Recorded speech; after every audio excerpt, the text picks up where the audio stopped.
Fala galera, sou o professor Felipe Alves do curso presencial Física Fácil. Estou aqui para te ajudar na tão sonhada aprovação na universidade. E lembra, não está acabada até que eu vença!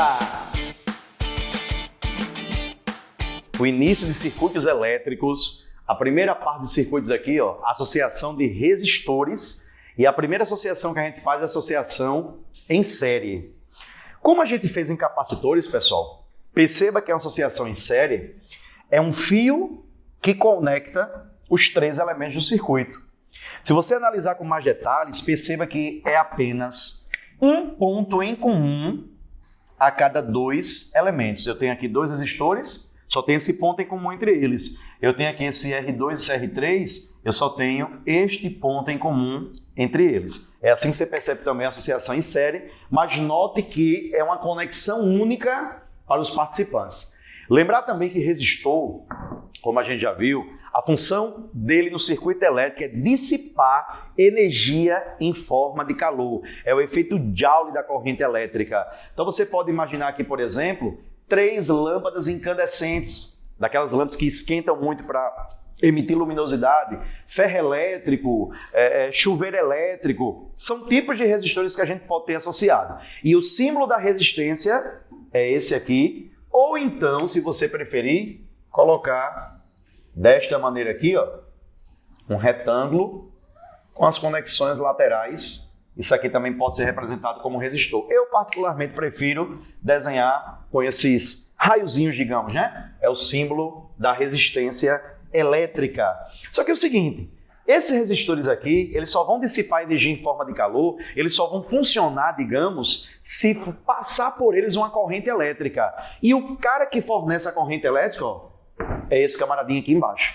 Que neste momento nós entenderemos que é um gerador, mas é um gerador ideal. É um gerador que não dissipa energia em forma de calor. Claro, como o nome diz gerador ideal, ele não existe no mundo real. A gente vai estudar detalhes do gerador real no capítulo 4, onde a gente vai fazer um estudo detalhado sobre geradores. Mas a forma de representar um gerador já fica aqui, fixado na sua mente, que é uma placa grande, que é a placa positiva, e uma placa pequena representada por uma placa negativa. E lembre que o sentido convencional da corrente elétrica é do mais para o menos. A corrente ela se movimenta para regiões de menores potenciais elétricos. Então vai do mais para o menos. Então vamos lá. Essa bateria é ela que vai fornecer a corrente elétrica ao circuito. Nós estabeleceremos aqui nessa bateria o que nós chamamos de DDP total.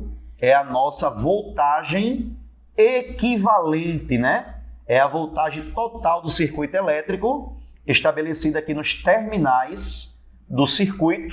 No polo positivo, no polo negativo, nós teremos uma DDP equivalente.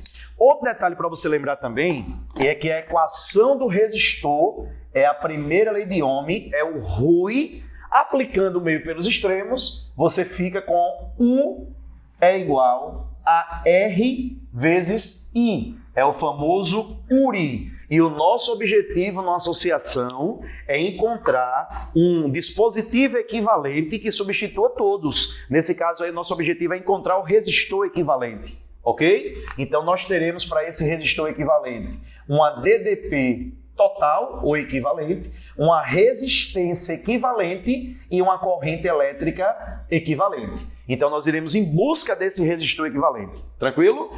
Lembrando que a corrente elétrica ela vai do positivo para o negativo. Então nós temos uma corrente elétrica aqui, saindo do terminal positivo e ela vai voltar para o terminal negativo.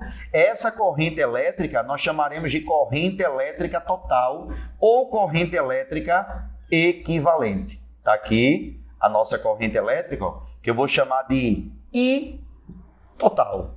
É o I equivalente. Tranquilo? E esse I equivalente é ele que vai passar pelos dispositivos que estão em série, pelos resistores que estão em série. Note que essa corrente equivalente, ela vem aqui, naturalmente, você tem um fio, que eu coloquei o tracejadozinho aí, ela vai passando pelo condutor, né, um fio condutor, e ela chega aqui, nos terminais do resistor número 1, que seria a nossa lâmpada, né? Por exemplo, seria o ferro elétrico, seria os caras que dissipam energia em forma de calor. E aí a corrente vai passar por ele, ele resiste à passagem da corrente elétrica, e aí a corrente flui e caminha, digamos assim, em direção ao resistor número 2.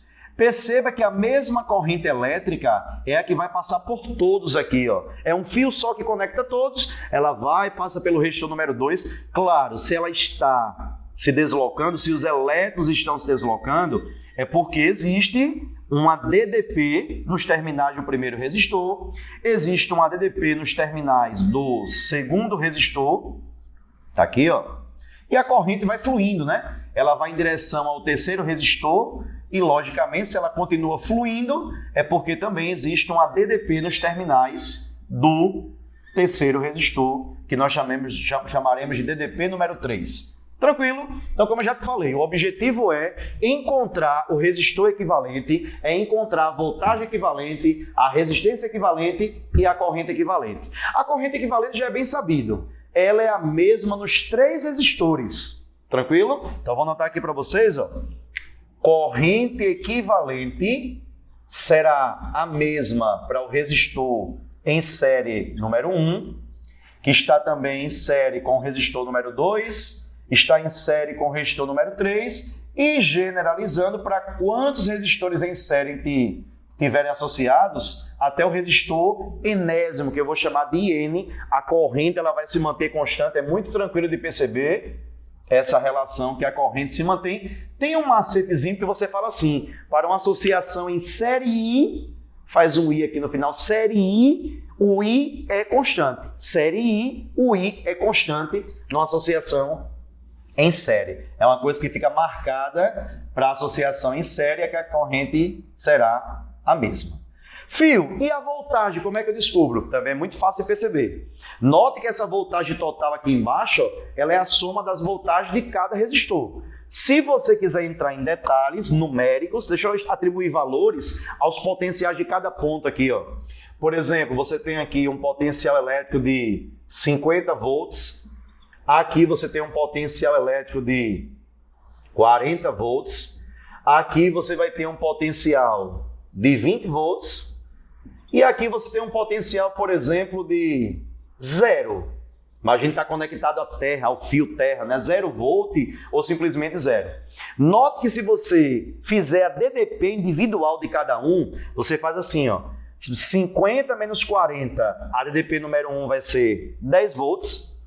40 menos 20, a DDP número 2 será 20 volts. E 20 menos 0, a DDP número 3 será 20 volts. Então você tem aqui, ó, 10 volts para a DDP número 1, 20 para o número 2 e 20 para o número 3. Claro, essas voltagens aqui foram iguais e isso só acontece se as resistências também são iguais. Então a gente está supondo que o R2 é igual ao R3, mas podia muito bem não ser. Você podia atribuir outro valor aqui que desse outra voltagem.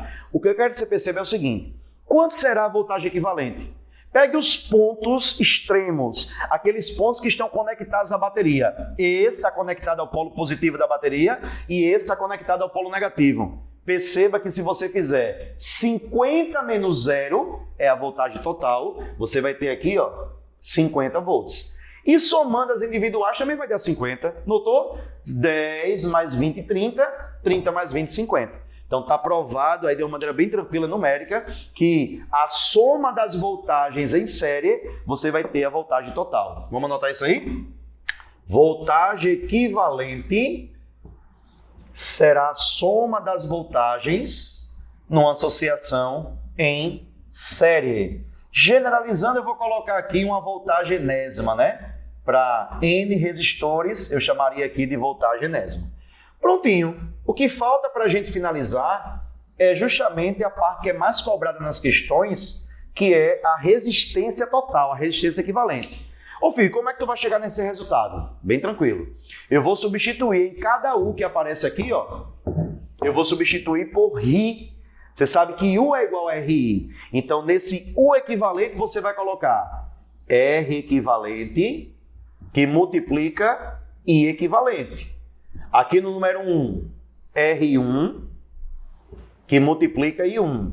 Número 2, R2, que multiplica em 2. Você aplica a primeira lei de Ohm em cada parcela dessa aqui, né? Mais R3 que multiplica o I3, generalizando, mais R enésimo que multiplica o I enésimo. E aí o que é que você tem de informação para associação em série? Que a corrente é a mesma, em série I a corrente se mantém constante. Então eu posso simplificar todo mundo aqui por I, né? O I vai embora de cada um, eu divido a equação toda por um número em comum, ó. E o que sobra é justamente a resistência equivalente. Está aí a resistência equivalente para uma associação em série, é a soma das resistências. Então, pessoal, perceba que você vai somar essas resistências e numa associação em série, a resistência equivalente, ela sempre será maior do que as individuais. Claro, você vai somar cada resistência, esse resultado aqui é maior do que os iniciais, né, os individuais. Então, só generalizando aqui, R3 somado com resistor enésimo. Um detalhe importantíssimo que você vai ter que lembrar na hora de resolver as questões onde envolve resistores e capacitores. Lembre que o capacitor é um cara que armazena energia, né? O resistor é um cara que dissipa. Mas na associação em série em capacitores, essa soma aqui não é feita. Essa soma aqui em capacitores, para você achar a capacitância equivalente, é feita em paralelo. É o contrário. Aqui essa soma é feita em série. Para achar a capacitância equivalente em capacitores, essa soma aqui é feita em paralelo. Presta atenção nesse detalhe, daqui a pouco a gente vai fazer a associação em paralelo e eu vou fazer também essa diferença para a associação de capacitores em série e em paralelo. Então a gente fica com essa partezinha. Lembrando que, mais uma vez, eu ratifico que o resistor equivalente na associação em série, ele é superior aos resistores individuais. Quando você soma, claro, vai dar um resistor superior.